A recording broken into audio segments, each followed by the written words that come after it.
Well, hello everyone, and welcome back to the channel for this episode 28, the final episode of the 200 horsepower challenge here on Calmlands with me, Farmer Murphy.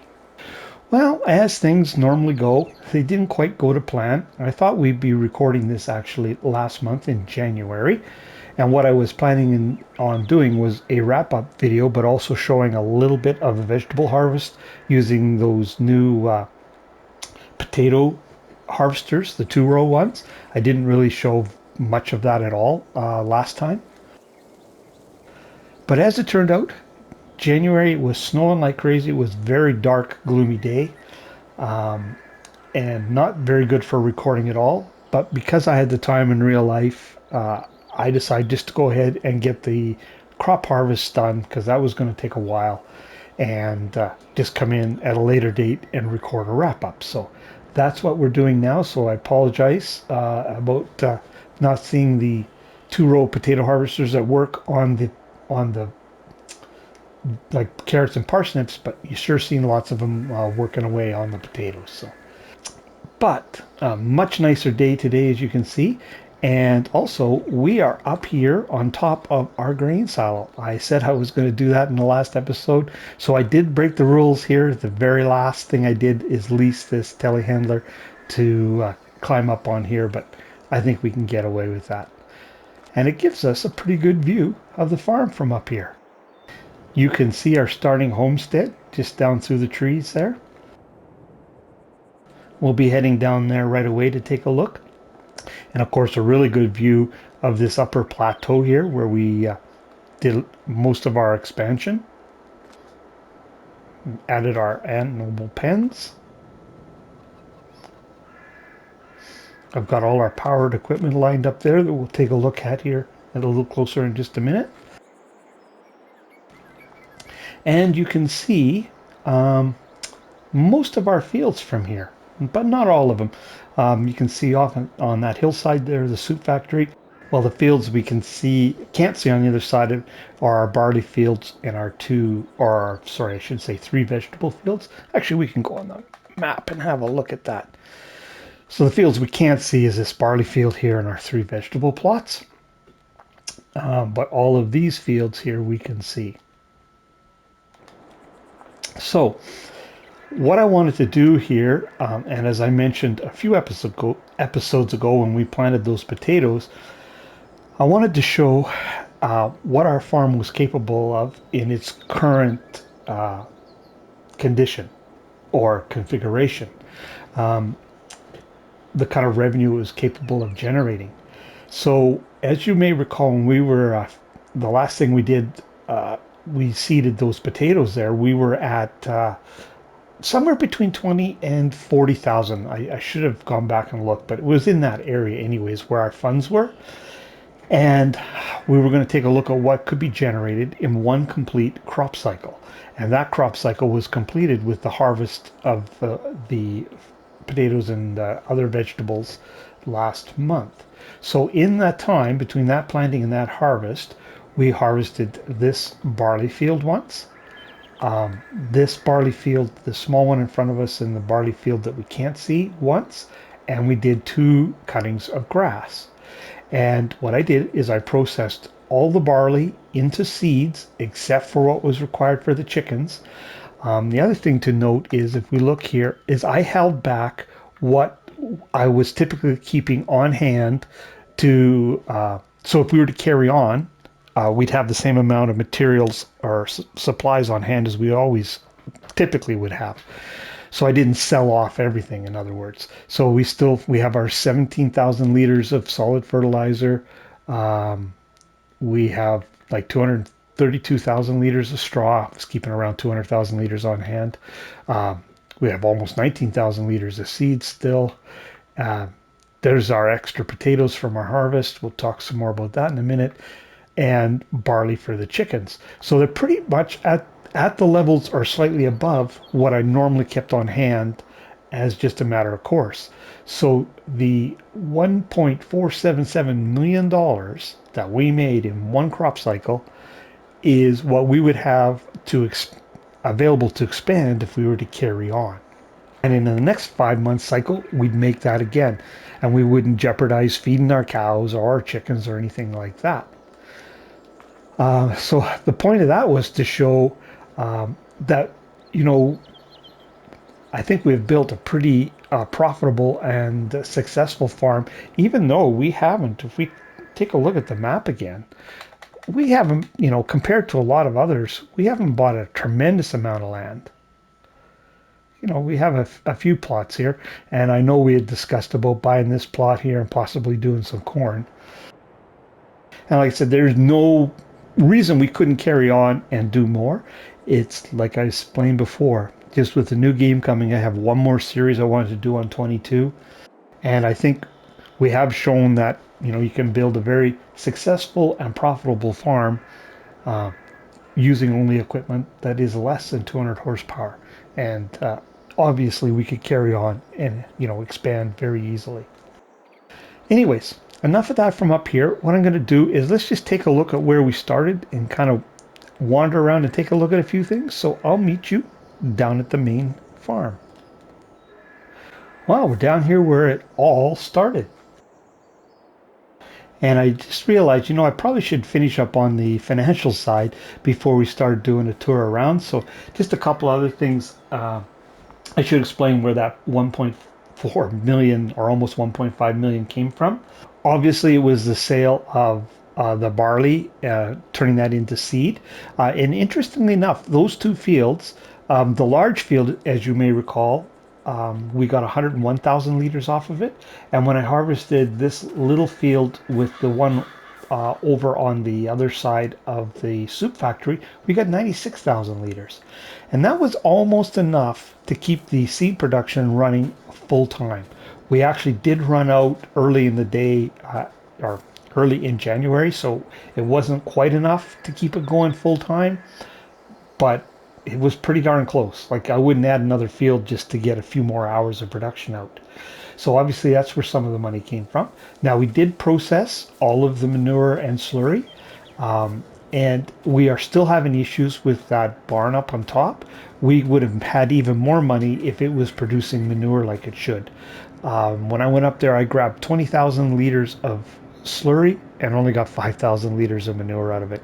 And it seemed to be when we added the cows back in, uh, when I remember at one point there, I took 10 cows out of here and moved them back up there. And as soon as I did that, it was the number of cows seemed to impact the manure production. So uh, we basically made no fertilizer from manure and slurry. We just made seeds from our manure and made fertilizer from our slurry because I needed all the manure to make the seeds. So if we had a little bit more, you know, proper manure production up there, we would have made even more money. But as you may recall, I get sidetracked here again. So I sold our potatoes, our extra potatoes we had after we seeded. We had 143,000 left over at that point. So I used, yeah, just over 10,000 liters to seed our field again. And I sold those in January at peak price, so we got $60,000 for that. And I sold our fertilizer, of course, that we made from our slurry. Now, those I didn't track how much they were, but obviously a significant amount came from the slurry or from the fertilizer and the seed production. Um, oh, and the other thing to mention here was what we got off the harvest when we did them. Red beet, we got 114K. Carrots, we got 115K. So that was a pretty good guess on that little red beet patch we added. Parsnips, 106K. And potatoes, 380K. So one thing before we get into this other, I wanted to show you is that there is an issue with the recipes here on the Soup Factory. It is not using near the incoming materials that the recipe is calling for. I ran the carrot, parsnip, and red beet soup along with the triple soup and the potatoes. Ran them full time, never turned them off. And we never ran out. And theoretically, we should have run out should only been able to produce a couple months worth of carrots if you, according to the recipe, carrot soup, I should say. But we never even came close. And only 1 month extra of red beets. And I had calculated we needed 200,000 liters of potatoes. Nah.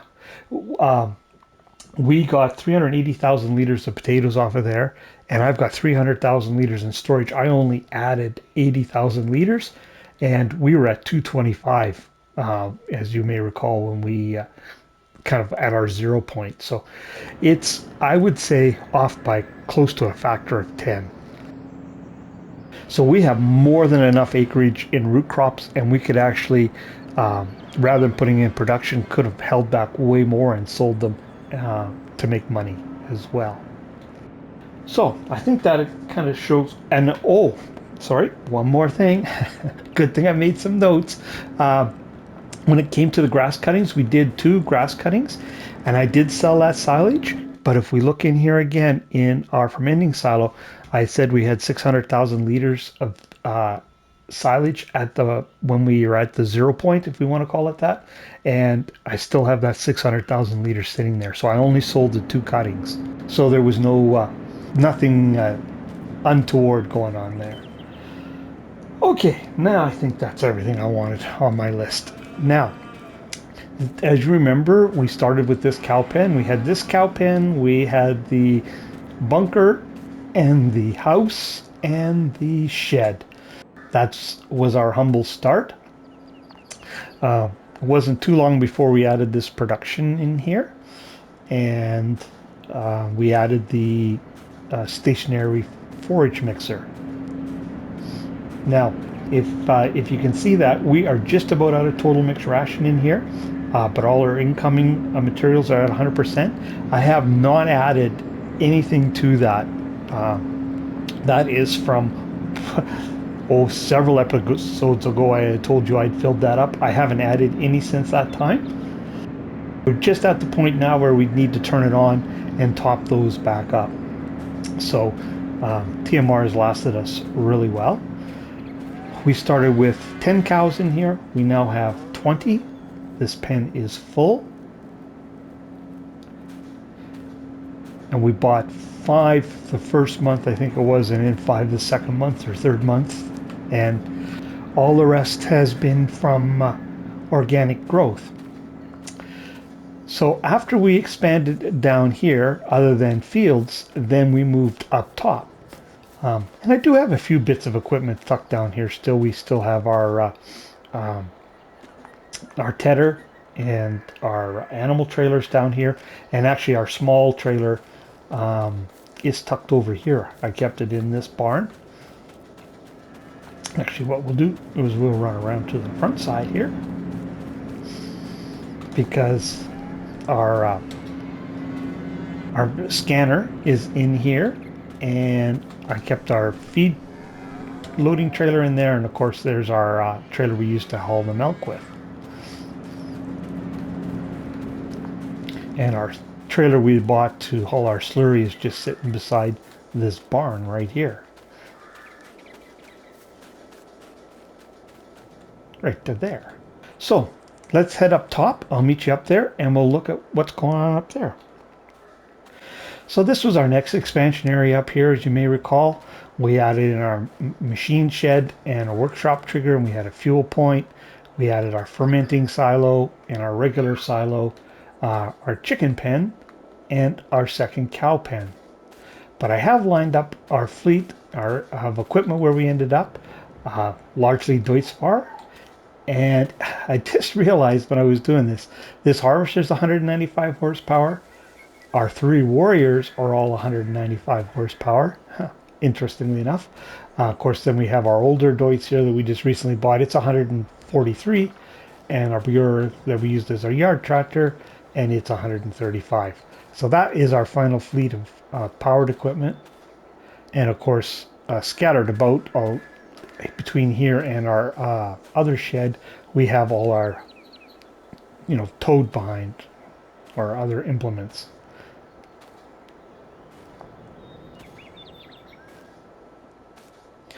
I really like this shed. It worked out really well. that's a nice shed.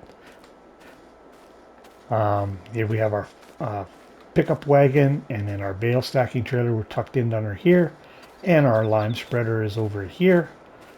And our mower, it just always sat outside because it had to be put down, folded out, took up a lot of room, so it just always just sat outside. And then our bucket and a few other uh, front loader attachments are tucked in behind here. Now, our chicken pen we put in, um, what did we start with? I think it was a 25. I can't remember if it was 25, 50 at the most, but it's up to 800 chickens now. So it's full. So we've been doing all right on the eggs. Now this cow pen, this is the one that's been kind of buggy on the manure side of things, but it has in it 45 animals. So we are up to 65. Started with 10, and then we just let it grow, the herd grow organic from there, and we're up to 65 now.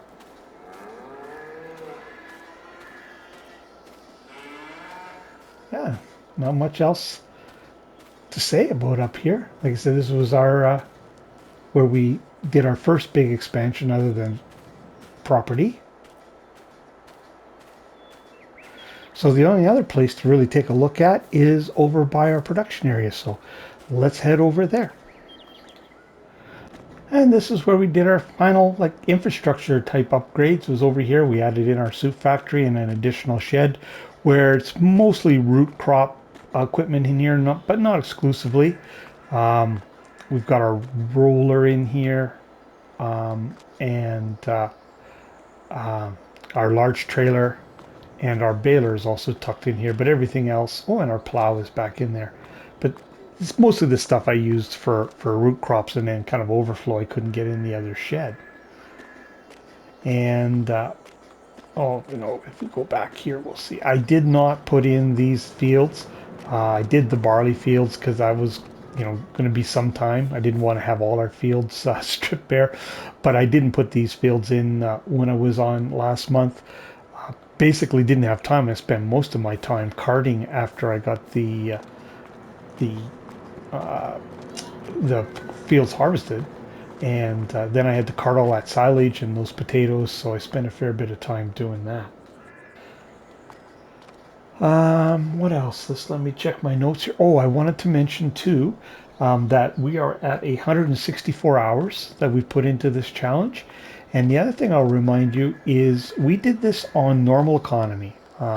The challenge was actually to run on easy. So we've done all this on normal, and we did not take advantage of any of the collectibles. So when I first set up the map, the ones that were kind of obvious, I ran around and picked up, and then I took our money down to 250. So we did not benefit from picking up any collectibles. So we did this a little different than a lot of the folks did, because we did it on normal rather than easy. But I think, I hope that this shows that it was a successful completion of the challenge. We did it all with 200 horsepower. We built up a very successful operation that we could easily continue to grow if we wanted to put more time into it. And I probably would have if I didn't have other series running and have other things I wanted to get done.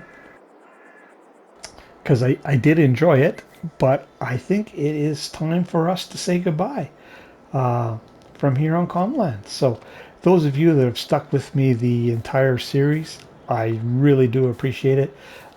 Did gain a fair number of subscribers as a direct result of doing this challenge.